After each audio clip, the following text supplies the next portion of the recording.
결정을 위한 노사 논의가 오늘 오후부터 시작됩니다. 최저임금 속도 조절론에 무게가 실리면서 지난 2년과 같은 급격한 인상은 없을 거란 전망이 우세합니다. 한국거래소가 인보사 사태와 관련해서 코오롱 티슈진의 상장 폐지 실질 심사 여부를 이르면 오늘 결정합니다. 실제 상장 폐지로 이어질 경우 6만여 소액주주의 소송 참여 규모도 더 늘어날 전망입니다. 초단타 주식 매매를 도운 미국 증권사 메릴린치에 대한 한국거래소의 제재 여부가 오늘 결정됩니다. 제재가 확정되면 국내에서는 대형 금융기관이 짧은 시간 동안 수천 번 사고 팔기 기법으로 제재를 받는 첫 사례가 됩니다. 여름철 한시적 누진제 완화로 전기료 누진제 개편 권고안이 확정됐습니다.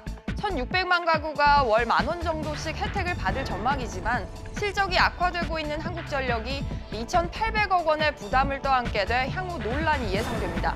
이상 이 시각 주요 뉴스입니다.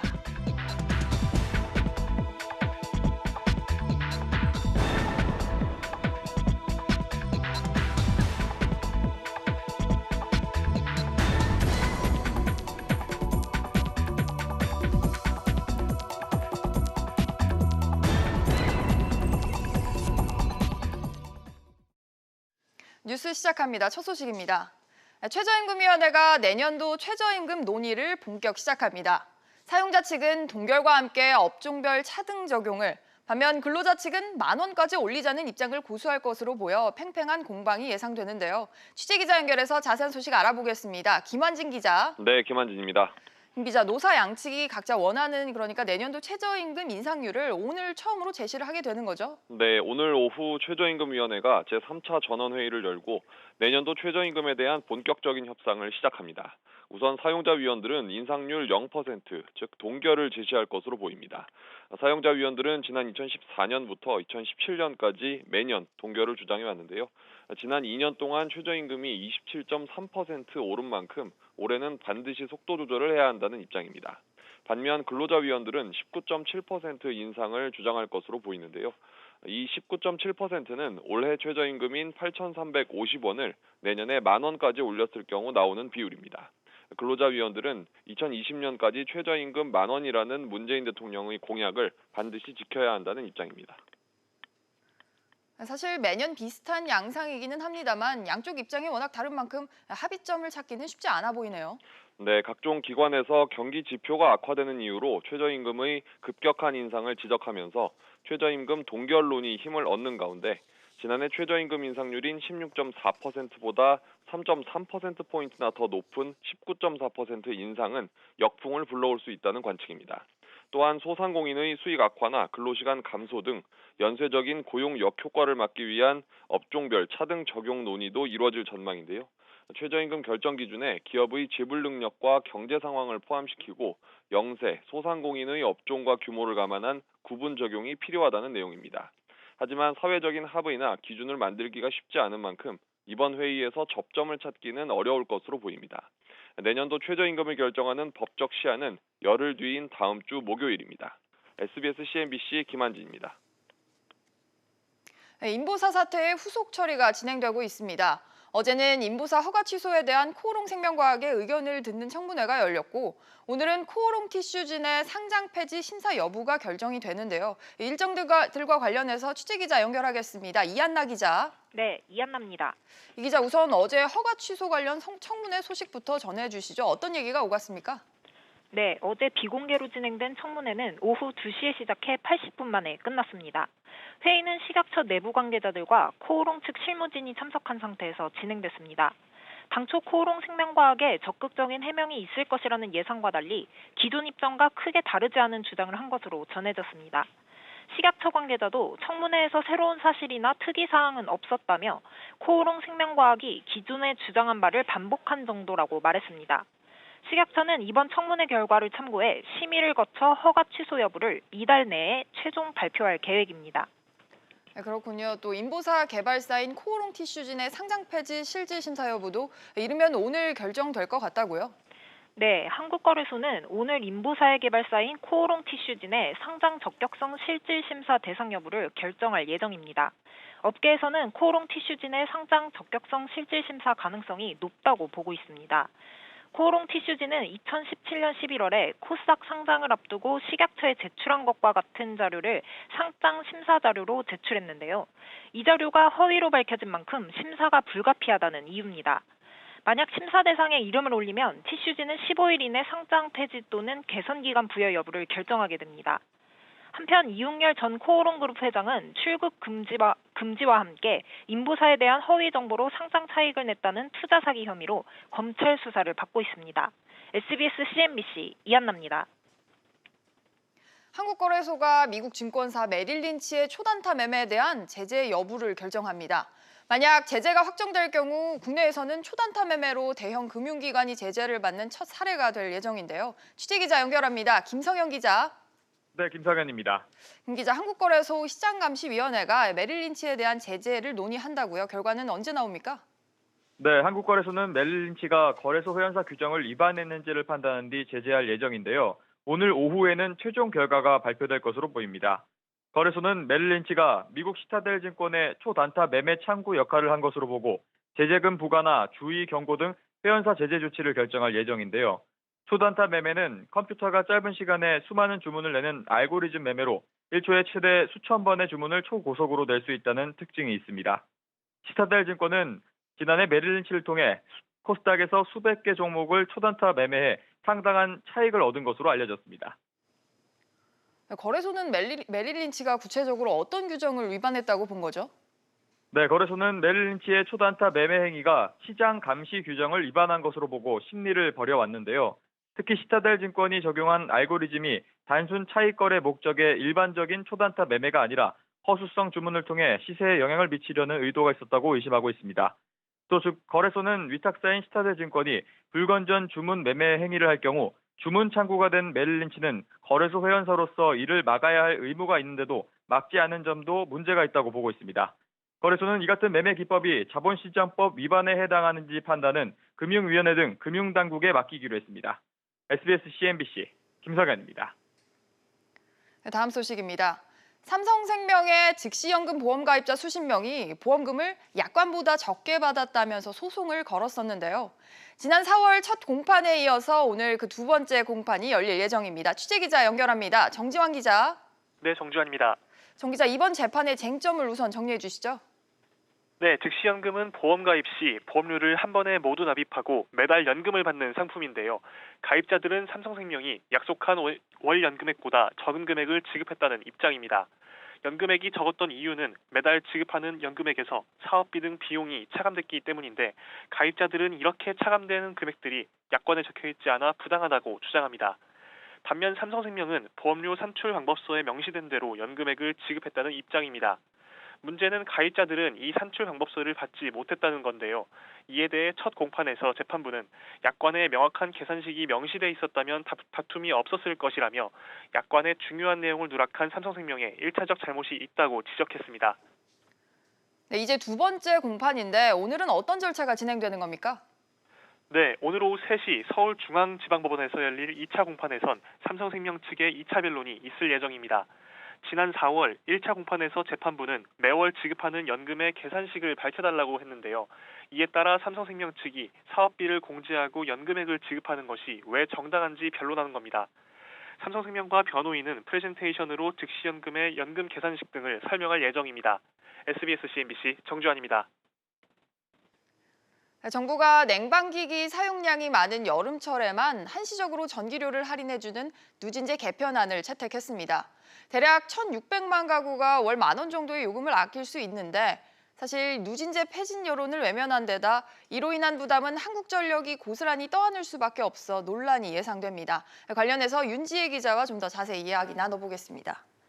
네, 윤 기자. 네. 누진제 개편 최종 권고안이 어제 나왔어요. 네, 그렇습니다. 지금 누진제 틀은 유지를 하되 여름철 7, 8월에만 한시적으로 완화를 해주는 방식인데요. 네. 민간 합동으로 구성된 누진제 개편 TF가 공청회와 시민 의견 수렴 등을 거쳐서 6개월 만에 마련했습니다. 이번 달 전기위원회 인가와 의결 등을 통과하면 개편안은 다음 달 바로 적용이 될 예정입니다. 네, 그럼 앞으로는 이제 얼만큼 또 어떻게 전기료 부담이 줄어드는 거예요? 네, 평소에는 현재 이 3단계 누진 구간이 유지가 되고 있는 상황인데 7월과 8월에만 요금 할인을 받는 구간을 일시적으로 확대해 주는 방향입니다. 보시는 것처럼 이 1단계 할인 구간은 원래 200kWh에서 300kWh로 늘리고 그다음에 2단계는 301에서 450kWh 구간에서 적용이 되고요. 3단계는 이 450kWh 초과로 늘어나게 됩니다. 네. 이렇게 될 경우 1,630만 가구, 즉 5가구 중 3가구는 전기요금을 월 10,000원 정도 할인을 받게 되는데요. 세 가지 방안 가운데 여론 지지가 높았던 누진제 폐지안은 전기를 쓴 만큼 요금을 내긴 하지만 이 1,400만 가구의 추가 전기료 인상이 불가피해서 채택이 되지는 않았습니다. 네, 사실 전기를 생산하는 게 아니라 소비하는 입장에서는 깎아준다고 하니까 반가운 소식인데 한국전력 입장에서는 현실적으로 부담이 커지지 않습니까? 네, 그렇습니다. 이번 개편안대로 가면 한국전력이 해마다 약 3천억 원에 가까운 손실을 입게 되는데요. 정부는 일단 한전이 7월에서 8월까지 쓰는 이 전기요금 인하에 따른 재무 부담을 지고 그다음에 향후에 예산 지원에 나서는 방안을 검토하기로 했습니다. 하지만 이 실제 어떻게 정부 지원이 이뤄질지는 미지수기 때문에 결국에는 세금을 통한 재원 마련에 들어가지 않겠느냐 이런 지적이 나오고 있습니다. 그런데 또 문제가 이미 한전이 탈원전으로 좀 적자 규모가 늘어나고 있지 않습니까? 네, 그렇습니다. 지난해 한전은 연간 실적 기준으로 이미 6년 만에 적자로 돌아섰는데요. 또 올 1분기에도 6천억 원 적자가 발생했습니다. 이 정부 탈원전 정책으로 이 원전 가동률은 떨어지고 있는데 또 국제 연료 가격 상승 같은 대외적인 여건이 복합적으로 발생을 한 겁니다. 이번 개편 권고안으로 부담이 더 커진 상황입니다. 한국전력 주식 가지고 있는 소액주주분들 반응은 어떻습니까? 네, 한전 소액 주주들은 이번 누진제 개편안이 이 적자를 강요하는 포퓰리즘이라면서 강하게 비판에 나섰습니다. 정부와 한전을 상대로 이 주가 하락에 대한 손해배상 청구까지 이어질 전망이라서 이 개편안을 두고 이 후폭풍이 우려되는 상황입니다. 네, 용 기자 잘 들었습니다. 지난해 국내 공기업 대표들의 연봉이 2억 원에 육박한 것으로 나타났습니다. 취업포털 잡코리아 조사에 따르면 공기업 36곳의 상임대표가 받은 보수는 평균 1억 9,400만 원이며 이 가운데 한국전력공사가 2억 5,870만 원으로 가장 많았습니다. 또 전체의 절반 이상인 20곳의 공기업 대표가 연봉 2억 원 이상을 받았습니다. 삼성전자가 인공지능 핵심 기술인 신경망 처리 장치, 즉 NPU 기술 육성에 나서기로 했습니다. 시스템 반도체 글로벌 1위로 도약하기 위한 전략으로 해석이 되는데요. 취재기자 연결해서 자세한 내용 알아보겠습니다. 최나리 기자. 네, 최나리입니다. 삼성전자가 신경망 처리 장치, 그러니까 NPU 기술을 집중 육성하기로 했다고요? 네, 삼성전자는 오는 2030년까지 NPU 분야 인력을 10배 이상 확대해 2,000명 규모로 키우고 차세대 NPU 기술 개발을 위해 역량을 집중할 계획입니다. NPU, 즉 신경망 처리 장치란 인공지능의 핵심 기술, 인간으로 따지면 뇌에 해당하는 시스템 반도체의 한 종류입니다. 여러 연산을 동시에 처리해 AI 기능의 구현 속도를 높인 프로세서인데요. 삼성전자는 향후 모바일부터 전장, 데이터 센터 등 IT 전 분야로 NPU 탑재를 확대할 방침입니다. 그런데 삼성전자가 특별히 NPU 기술에 역량을 집중하는 까닭이 있을까요? 반도체 비전 2030 달성을 위해서입니다. 앞서 삼성전자는 오는 2030년까지 시스템 반도체 분야 글로벌 1위를 달성 목표로 내세운 반도체 비전 2030을 발표한 바 있습니다. 삼성전자는 또 NPU 기술을 강화시키면 다가올 AI 시대에서 기술 주도권을 잡을 수 있다고 보고 있습니다. 그렇군요. 현재 기술력은 어느 정도입니까? 삼성전자는 이미 선행 연구와 제품 개발을 해오고 있습니다. 궁극적으로는 사람 두뇌 수준의 정보 처리와 인식을 가능하게 하는 기술로 발전시킬 계획입니다.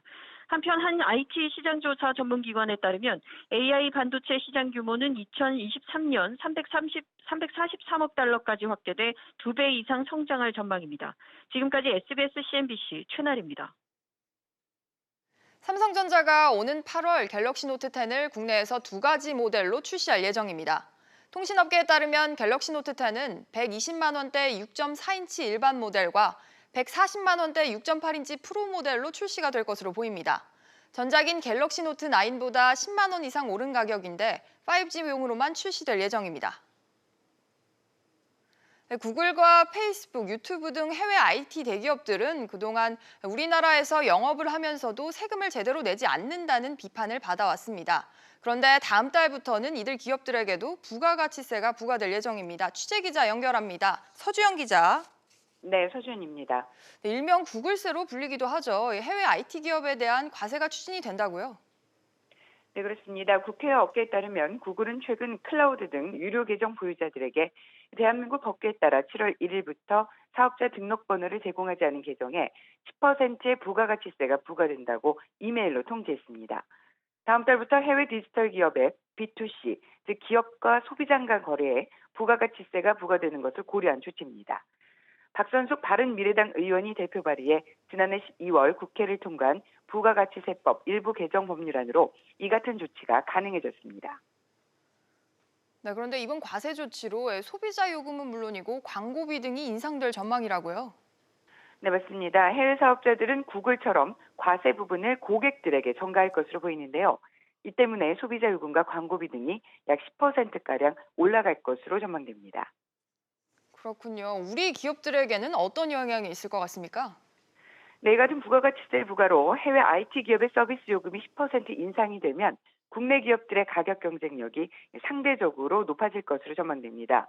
국내 업체들은 그동안 부가가치세 차이 때문에 역차별을 받고 있다고 호소해왔습니다.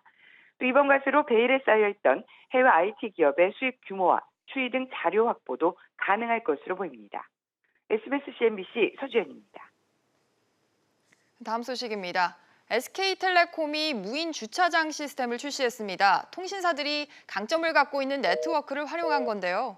이처럼 기존 서비스의 효율을 높여주는 솔루션 사업은 계속 확장이 될 것으로 예상됩니다. 취재기자 연결해서 자세한 내용 알아보겠습니다. 김현우 기자. 네, 김현우입니다. 김 기자, SKT의 새로운 솔루션 사업 구체적으로 어떤 겁니까?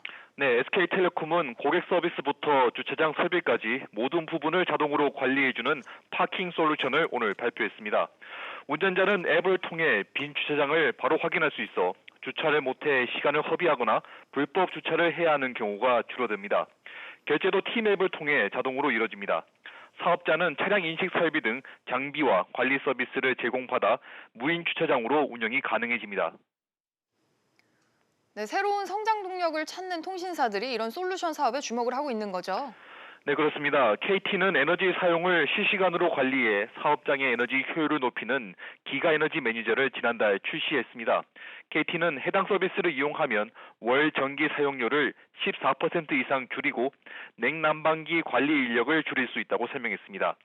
LG유플러스는 노인, 장애인 등 취약계층을 도울 수 있는 스마트홈 서비스를 개발하고 보급하기로 보건복지부와 협약을 맺었습니다. 5G 등 통신기술 발달로 솔루션 시장은 더 커질 것으로 예상돼 통신사들의 경쟁도 치열해지고 있습니다. SBS CNBC 김현우입니다. 네, 다음은 온라인 쇼핑 즐겨 하시는 분들 주의해야 할 소식입니다. 최근 SNS 등 온라인에서 판매되는 새싹 보리분말 제품에서 대장균과 쇳가루가 검출됐습니다. 다이어트 효과 등을 허위 과장 광고한 온라인 쇼핑몰들도 여전하다고 하는데요. 자세한 내용 취재기자 연결하겠습니다. 정광윤 기자. 네, 정광윤입니다. 정 기자, 이런 SNS에서 판매되는 유명 제품들에서 유해 성분이 검출됐다고요? 네, 식약처가 회원수 10만 명이 넘는 인터넷 카페와 페이스북 등에서 인기리에 판매 중인 다이어트 헬스 관련 제품 136건에 대해 검사를 실시했는데요. 모두 9개 제품에서 문제가 있는 것으로 드러났습니다. 새싹보리 분말 4개 제품에서 대장균과 쇳가루가 검출됐고 1개 제품에선 타르색소가 나왔는데요. 지방분해 등의 효과가 있다는 레몬밤 액상차 제품도 세균수가 기준치를 초과하는 것으로 나타났습니다. 단백질 보충제 3개 제품은 실제 단백질 함량이 제품에 표시된 것보다 적은 것으로 나타났습니다. 식약처는 이번에 적발된 제품들에 대해 판매 중지하고 회수 조치를 내렸습니다.